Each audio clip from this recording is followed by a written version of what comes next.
For more, let's bring in American Petroleum Institute CEO, the great Mike Summers. Mike, good to see you. So are Americans going to buy into this EV push? Because I just know, I'm from rural Wisconsin, as you know, and people love their trucks. They love their cars. We travel long distances. They don't want EVs. Well, Sean, as you know, the American people are going to vote with their wallet here. Yeah. These EVs are already staying on car lots a lot longer than they're expected to, twice as long as a conventional engine. So I think the American people are already saying that we don't want these vehicles. And these mandates that are coming from President Biden are going to undermine American national security. They're going to hurt American choice. And by the way, they're also going to be bad for the environment. The American people, again, are voting with their wallets here. And we need to be listening to them and be able to continue to provide choice for the American people, not telling them what kind of car they should buy.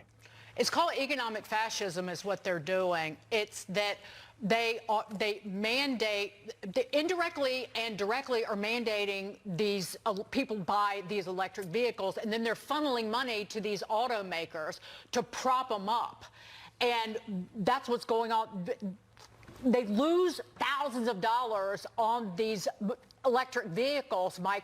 How many people are going to be put out of work in the oil and gas business by just what Sloppy Joe and company are doing to our fossil fuel business?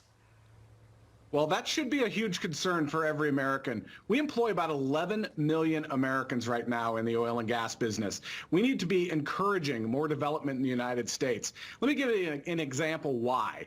The world consumes about 102 million barrels of oil every single day. That number is going up. It is not going down. In fact, we're 2 million barrels above where we were in the pre-pandemic period. The world is going to continue to demand oil and gas here in the United States and throughout the world. The only question that policymakers should be answering right now is, where do you want that oil and gas to come from?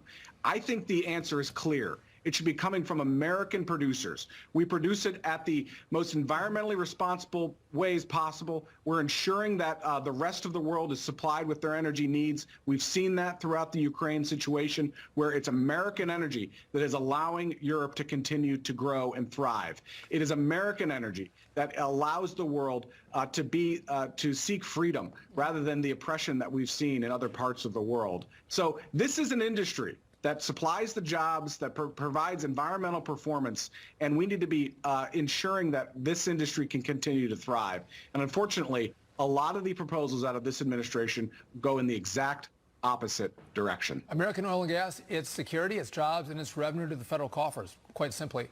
But we've covered this on the network as well. Gas prices are climbing to a 9-month high right now. What's going on in oil and gas? Why are the prices up so high?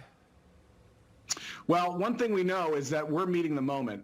In fact, just since January of 2022, the American oil and gas industry has added 1.3 million barrels more a day. So we're doing everything that we can to meet the supply moment. But the truth of the matter is we need more supply. OPEC is cutting back production. Obviously, we've cut off Russian production coming into the United States. And you're going to continue to see OPEC continue to really try to restrict production in their areas. So we need more American supply, and we need it now. But the regulations that we're seeing out of this administration, encouraging people to really mandating people to go into electric vehicles. We're also seeing new regs out of the administration to restrict offshore development.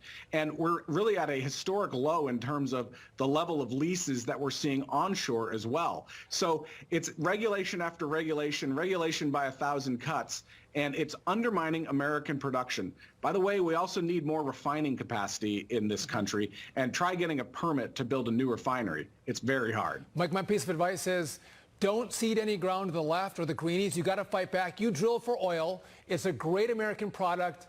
Don't give them an inch. Fight with everything you have, because if you don't, you're going to lose. Mike Summers, you do a great job. We're going to use every resource that we have, Sean, because we know what's at stake for the American people and for our national security. Good. Mike Summers, thanks for joining us. Thanks, Mike.